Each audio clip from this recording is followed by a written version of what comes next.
Hello there. Greetings. My name is Keith Singleton. I am the host of the Rant Bite. Here is my point, and today's topic is why I believe that Michael Jordan could not be considered the GOAT of the NBA.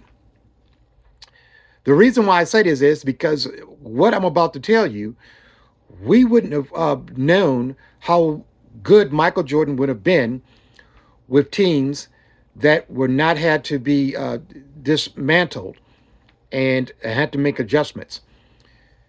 It's a brief history. In 1984, of course, Michael Jordan came into the league. He signed a 7-year rookie contract. In 1988, Chicago Bulls uh, voided his last 3 years of his contract and signed him to an extension for 8 years, which would have brought him to 1996. In that very same year, 1988, two expansion teams came into the NBA: the Charlotte Hornets and the Miami Heat. In the very next year, in 1989, the Minnesota Timberwolves came in. Here's the protocol. Every team have a authorized 20 players to be on the NBA team. 15 of those have to be, of course, be in uniform and ready to play at any given time. Where do you get those players? Well, you have an NBA draft, and that NBA draft is including drafting players on existing NBA teams that are not currently under contract or in could be in contract negotiations. At the time that the expansion teams came in, Jordan had just signed a new contract, therefore not eligible to facilitate to be one of the players to be drafted by these expansion teams. Essence, his first three-peat that he won in 1991, 91, 92, and 92 and 93. Michael Jordan in 1993, specifically October of 1993, Michael says that he's retiring, or he retires from the NBA in 1993. Of course, in 1994, he resumes his professional sports career as a baseball player under, well, the Chicago White Sox. Coincidence? I believe the Chicago White Sox and the Chicago Bulls were under the same ownership. You can do your research if you would like. Again, that takes care of Michael Jordan's first three-peat. The league was severely diluted, and the existing teams had to make adjustments and had to learn how to play with one another during those course of years. And according to our experts, our NBA experts, it says it takes at least 5 years for a team with the same players to be able to play effectively and consistently well. In 1994, in the very same year where Michael was playing baseball, two more expansion teams came into the league: Toronto Raptors and the Vancouver Grizzlies, later on known as the Memphis Grizzlies. Again, the same rule applies.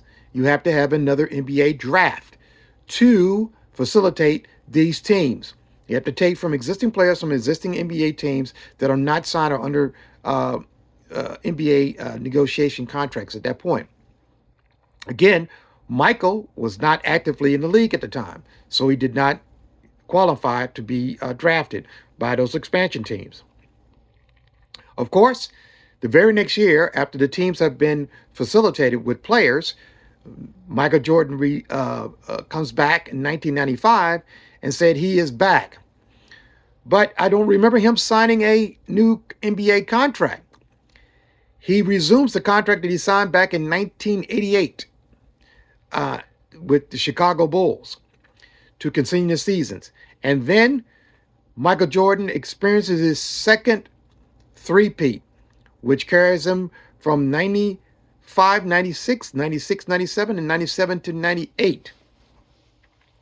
Again, you have to ask yourself, is this coincidence that the two three-peats that Michael Jordan had achieved in his career was, I would say, strongly facilitated by the expansion teams coming into the league, severely diluting the existing NBA teams?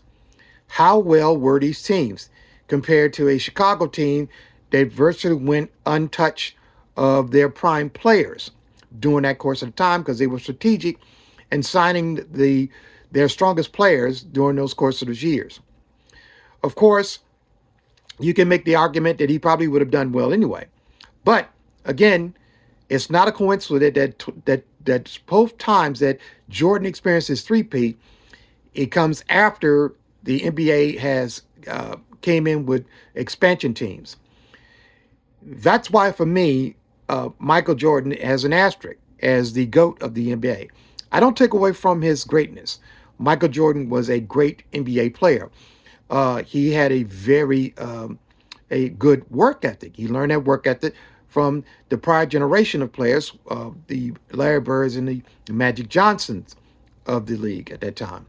So, again, you can do the research, but that is why I profess that Michael Jordan is not my GOAT for the NBA because, quite frankly, I don't know how well he would have done with a well seasoned and adjusted teams in the NBA without the expansion teams coming in. Again, any questions, any comments, you can put it on, it should be, I'm posting this on YouTube and on Fanbase. Check Fanbase out, newest social media. You think you're going to love it and like it, but that's why I'm going to be posting this video. Again, I welcome your comments and your questions. Again, my name is Keith. I'm with Here Is My Point. This session or Rant Bite was sponsored by The Baller. The Baller is a sports gear company, eco-friendly minded sports gear company. You can check them out. They have hats, they have pants, they have shoes. They're just a startup. They're veteran owned. I would recommend them. I got some of the product. They sent me some samples. I am very happy with them. Again, you can check them out at dballa.com. Again, thank you for your time. Thank you for listening, and we'll see you on next time.